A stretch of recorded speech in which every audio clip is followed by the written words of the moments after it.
Jūsu uzmanībai Latvijas televīzijas naktziņas. Labvakar!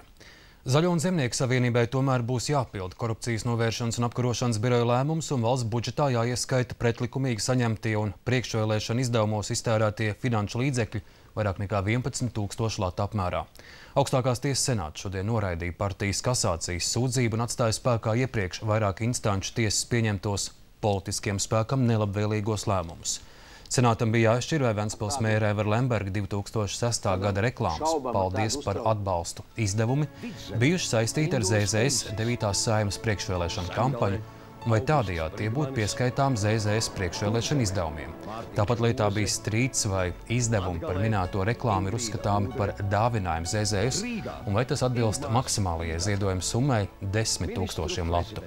2008. gadā veicot pārbaudi, Knap secināja, ka pastāv tieša saikne starp ZZS un politiskās organizācijas Latvijā un Ventspilī valdes priekšsēdētāja Lemberga organizēto priekšvēlēšanu aģitāciju. Katrā gadījumā mēs atmaksāsim šo naudu valsts kasē, tas ir jādara.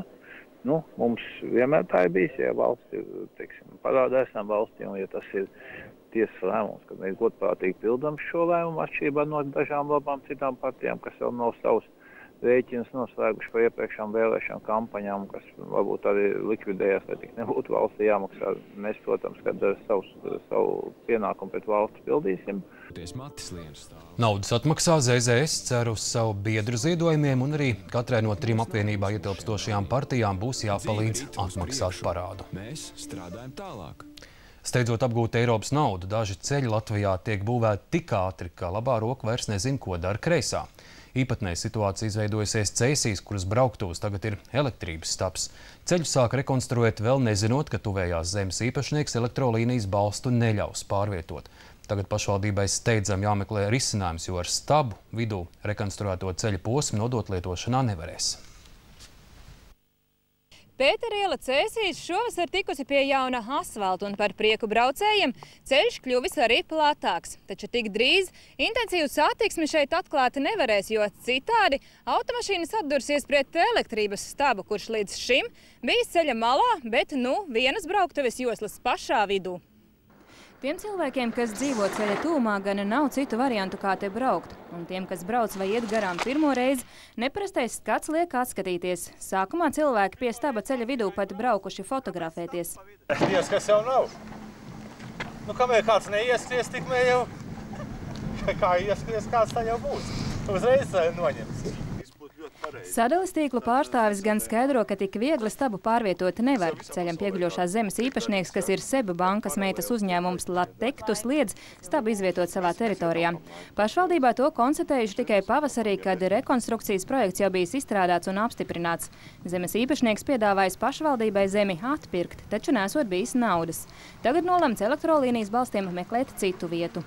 Viņa iegūs nedaudz citu trajektoriju, un līdz ar to mēs atkāpsimies no šīs diviem nekustamiem īpašumiem, zemes gabaliem, un vairāk pārvietosim šo līniju uz pašvaldības zemi.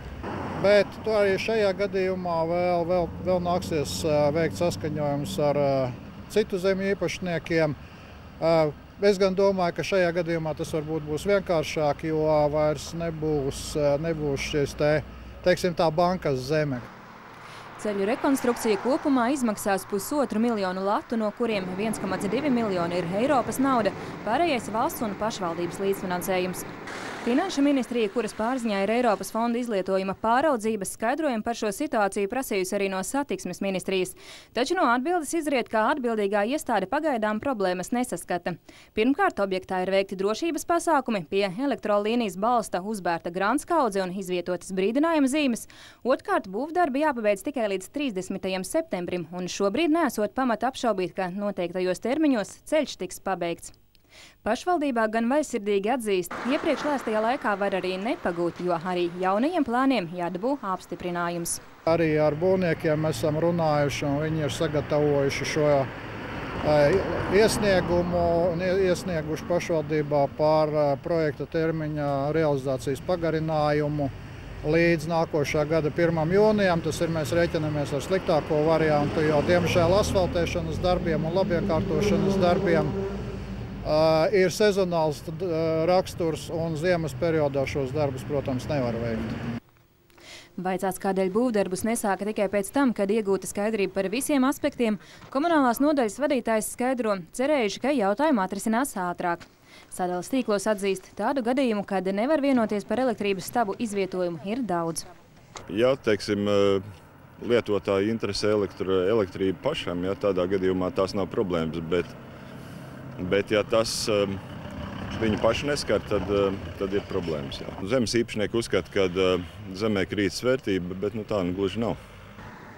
Arī uz Pētera ielas sākotnēji bijuši 2 tādi stabi, taču par viena pārvietošanu vienošanās panākta, un tieši šodien tas ierakts tālāk no ceļa. Uz brauktuves tajā vietā gan tagad ir grants ielāps, bet pašvaldībā mierina. Šobrīd uzklāta tikai asfalta pamatkārta, tādēļ pēc rekonstrukcijas pilnīgas pabeigšanas robeļceļā nebūšot redzami. Liena Barisē, Egars Kavļevskis, Latvijas televīzija. ASV Republikāņu konventā par partijas kandidātu prezidenta amatam oficiāli nominēts Mitts Romnijs. Novembrī gaidāmajās vēlēšanās viņš stāsies pretī pašreizējam prezidentam Barakam Obamam. Uzrunājot savus atbalstītājus, Romnijs paziņoja, ka ir gatavs atvērt jaunu lapus ASV vēsturē, kā arī kritizēja Obamu par solījumu nepildīšanu.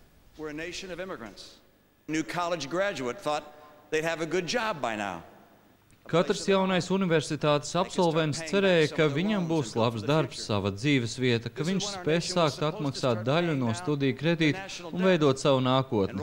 Tas bija mirklis, kad mūsu valstī vajadzēja sākt nomaksāt valsts parādu un dzēst milzīgo deficītu. Tā bija cerība un pārmaiņas, par kurām Amerika balsoja. Tā nebija tikai vēlme, tas bija tas, par ko balsojām, tas, ko amerikāņi ir pelnījuši. Es vēlējos, lai prezidentam Obamam izdotos, jo es gribu, lai izdotos visai Amerikai. Taču viņa solījumi radīja vilšanos un šķelšanos. Mums tas nav jāpieņem. Pienācis mirklis, kad ar jūsu palīdzību mēs varam ko darīt lietas labā. Atgādināšu, ka 65 gadus vecais Mitts Romnijs politikā ienāca no uzņēmēja vides pēc veiksmīgas karjeras finanšu pakalpojumu sektorā. No 2003. līdz 2007. gadam viņš ieņēma Masačūsetas štata gubernatora amatu. 2008. gadā priekšvēlēšana kampaņas laikā Republikāņu partijas iekšēnē viņš piekāpās Džonam Makeinam, kurš vēlāk nacionālajās vēlēšanās zaudēja Barakam Obamam. Ģimene ir visa pamats, un lai cik tas izklausītos vecmodīgi, tā tas vienkārši ir, saka maestro Raimonds Pauls. Tieši šodien viņš ar dzīvesbiedru Lanu atzīmē nozīmīgu notikumu zelta kāzas. Kaut arī abu pusgadsimtu ilgajā savienībā bijuši dažādi brīži, Pauls joprojām ir pateicīgs savai sievai, un pavisam nesen abu savienība ir svētīta arī baznīcā, stāsta Madara Līcīte. Slavenākajam latviešu komponistam Raimondam Paulam pieder miljoniem klausītāju siržu, bet viņa paša sirds jau 50 gadus pieder viņa sievai Lanai. Šodien ir maestro un viņa kundzes zelta kāzu jubileja. Nozīmīgo notikumu, kuru lemts kopā atzīmē tikai īpaši izredzētiem pāriem, Pauls ar saviem dombiedriem, kā pats smēj, pasvin Latvijas radio. Nekādas citas svinības šodien nebūšot. Vakarā Paulam jāspēlē izrādē. 50 gadi ir kaut kā pagājuši,